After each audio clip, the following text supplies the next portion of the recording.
છોટાઉદેપુરના નસવાડી તાલુકાના પલાસણી ગામે છેલ્લા 9 મહિનાથી સ્લેબ ડ્રેનની કામગીરી બંધ રહેતાની સાથે જ ગ્રામજનોને હાલાકી વેઠવી પડી રહી છે।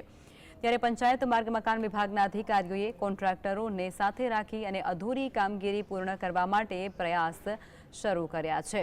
ત્યારે પલાસણી ગામે અશ્વિન નદી પર 2.5 કરોડના ખર્ચે સ્લેબ ડ્રેન તેમજ એપ્રોચ રોડની કામગીરી થવાની હતી અને જો કે કોન્ટ્રાક્ટરે થોડાક પિલર બનાવી અને કામગીરી કરી હતી, પરંતુ સરકારી ચોપડે 66 લાખનો ખર્ચ પણ બતાવી દેવાયો છે।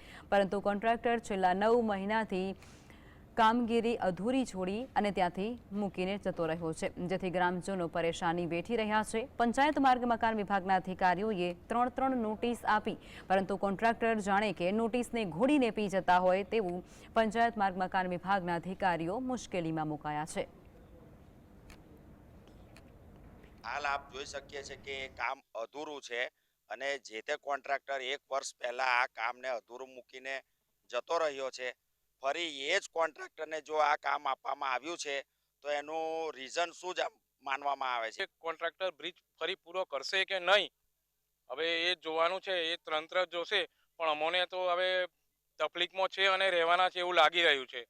તો મહેરબાની કરીને અમારો બ્રિજ સારામાં સારી રીતે અને જલ્દીમાં જલ્દી બને એવી અમારી ઈચ્છા। પુલ અધૂરો છે, અમારે ગામમાં બહુ તકલીફ પડે છે, અમારે ખેતરમાં જવાનું, 2-3 વખત ખેતર જવાનું, અમે કેટલું એ કરી બેઠીને જઈએ। તારે પુલ અધૂરો છે ને ગોવાળાનું નામ દે, એ નહીં કરતા પણ ગોવાળાનું નામ દેશે।